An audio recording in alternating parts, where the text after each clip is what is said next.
Hello and welcome back to Minecraft. I'm Michael, and this is a problem that some guy named Tlaloc, oh for real, Tlaloc Temporal wrote me about.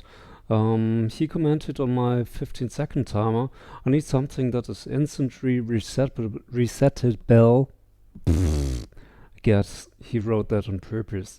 So if you stop it in the middle of a cycle and then restart it, still get the full time, preferably without a huge footprint. Well, this is what it looks like. This consists of 55 repeaters. It does work as a 22-second timer, but if I turn it off by removing that block so it won't be able to cycle anymore, it can take up to 22 seconds to reset. So if I looked into something else, this is a hopper timer. It works by two hoppers pointing into each other with 28 items in them. Each item takes 0.8 seconds to pass from one hopper to the other, so this is a 22.4 second timer. Whenever one hopper runs dry, the comparator doesn't give off a signal anymore, which causes the piston to retract like that. Then the redstone block moves, and every 22.4 seconds the redstone block gives off a signal. Disadvantage of this is when I turn it off, all the items pass back to the first hopper, which can take up to 21.6 seconds. So it's really slow to reset, even though it has a very small footprint. This is something else. This is a binary counter. Though this works by, this is the 1, 2, 4, 8, 16 counter, so it counts until 32. And whenever a full cycle of 32 goes through, it will send a signal out at the back, which I just missed, but you can still see it as the block is up in the air because it's only one tick pulse that goes into the piston down there. And the huge advantage of this is, now it has stopped, if I press this reset button, it only takes a second to reset. So this is really fast. But back to where we came from, this is a piston timer. I've improved it a little. Now I use a redstone block. And this allowed me to move all the circuitry on top of the piston and furnaces. And the advantage of that is I can place a bit of redstone down there, and once the redstone block passes on top of it, I get an output. So I can use all of the 6 blocks beneath the moving blocks as an output. But still, this would take ages to reset. So what I did, in addition to the blue circuit, I built a red circuit with red wool right behind the pistons and 1 tick delays instead of 4 tick delays. And if I press the reset button down there, it resets really quick. It takes no more than 6 seconds. So let's just wait for better weather, and then I'm going to show you how to build this. So let's just start with the hopper timer. We're using 2 hoppers pointing into each other, then a comparator there and there, block, some redstone, then a sticky piston there and there, block of redstone, a lever to turn it on and off, and an output. And finally 28 items for the timer, and that's it. Wow, this is the fastest tutorial I ever did. Just watch it a bit in action. The items are being pushed to and fro, and this is how it's working. Let's continue with the next thing. Okay, next up is the binary counter. Let's start with the ignition thing. We going to place a sticky piston down there, which will give off a single tick pulse. Start of the repeater clock, which is what is powering all the thing, from 3 repeaters to 4, 1 repeater to 2. And now we already got this clock running. this is what this whole thing is based upon. Next, a signal shortener with a repeater set to 3. And what this does, it shortens the signal from 0.4 seconds to a single tick. So we're just going to need to add a redstone torch there. Okay, there you can see it. It gives off a single tick pulse, which is important for the binary counter we're going to build next. Okay, now we're going to repeat this 5 times. A repeater going to a block, redstone for a piston in front of it, a hole with some redstone in it, and some block. And as you can see, this only gives off a signal when the piston is extended. So now we're going to build 4 more of these.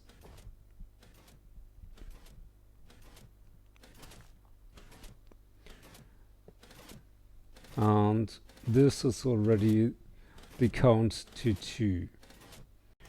Oh yeah, and in case you wondered, I'm speeding this up a little because all this repetitive stuff otherwise gets quite boring. So I'm going to adjust another few pistons, 5 in total, repeaters in between, blocks, then a bit of redstone, and that's it. That's already the binary counter. See, now we've counted to 16, and once we get to 32, with all the pistons extended, we get a short signal burst out there, presented by a bat, as you can see. Okay, now all that's left is the reset, and we do this by leading another signal onto the pistons. So we just add 5 repeaters there and connect them all to a reset button over here. No, that's wrong. The wood button gives you a 1.5 second signal, whereas a stone button gives a 1 second signal, and this is what we want. So let's just connect everything here, and then we got our reset ready. So if we turn everything off now, it's stuck there, and then press the reset button, and we're all set. And that's it. That's the binary counter with a 22.4 second delay.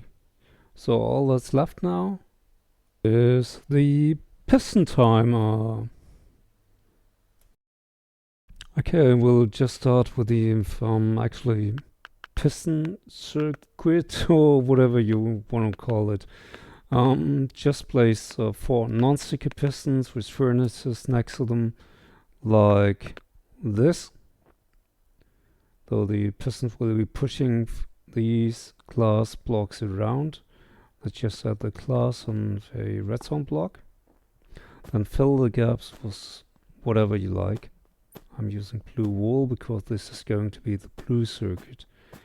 Then place some wool on top of the pistons, and redstone repeaters set to 4, except for 1. This is set to 3.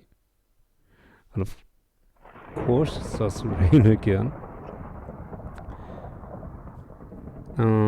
Where was I?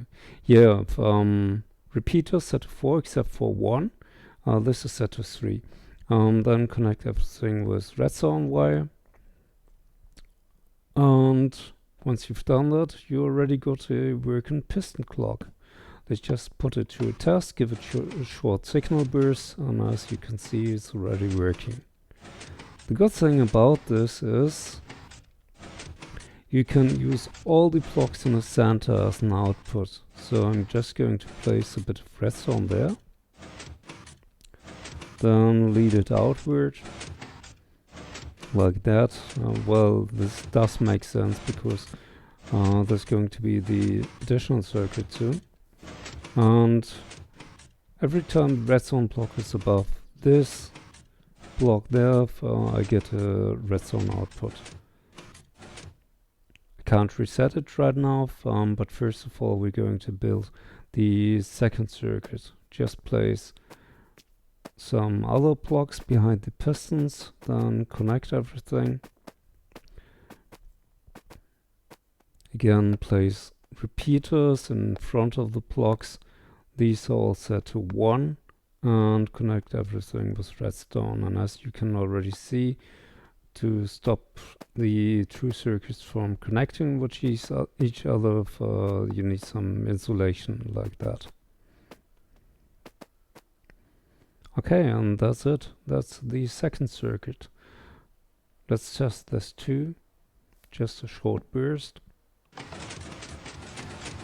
And as you can see, this one is much quicker, which is very nice for a reset.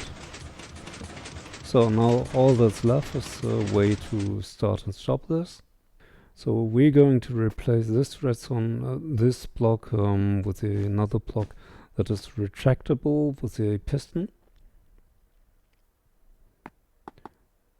And yeah, as soon as this block closes the gap, the circuit is ready to go. Then a signal shortener, which gives off a single tick. But we have a problem here, because as soon as the button goes off again, the piston timer will stop.